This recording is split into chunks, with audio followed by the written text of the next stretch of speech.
तर आमच्या कॉलेजमध्ये होती युनिट टेस्ट चालू. इकडे आमची गॅदरिंग झाली ते झाली आणि यांची युनिट टेस्ट आली आणि कॉलेज मॅनेजमेंटला मी एवढंच सांगू इच्छितो, की इंडियाचे क्रुशियल मॅचेस राहिल्यावरती पेपर्स वगैरे नका ठेवा. डिस्ट्रॅक्शन होतं. मॅच तर बघून होते, पण अभ्यासच बरोबर येत नाही. मग कॉलेजेस म्हणते, की एवढं कमी रिझल्ट कसं काय लागलं? तर ज्या दिवशी मॅच होती त्याच्या पुढल्या दिवशीचा पेपर किल करून आलोय. कसं केला ते सोडून द्या.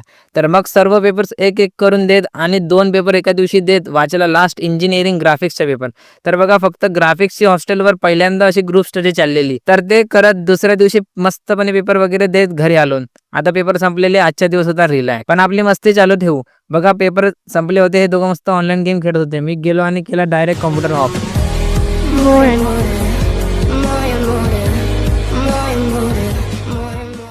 अशी मस्ती मजाक चालू असते. आता दुसऱ्या दिवशी कॉलेजमध्ये अटेंडन्स लागलेली. बघतोय तर किती फक्त 70%. हे तर मोये मोये हो गया हमारे साथ. असू द्या. तुम्ही या डे 24 ऑफ झेडकास्ट चॅनल सिरीजला करा लाईक अँड फॉलो. तर आजच्यासाठी येते स्क्रिप्ट आणि हा तो व्हिडिओ जिथे सिंगल टेक मध्ये व्हॉइस ओव्हर केलाय. चला बाय बाय, भेटू.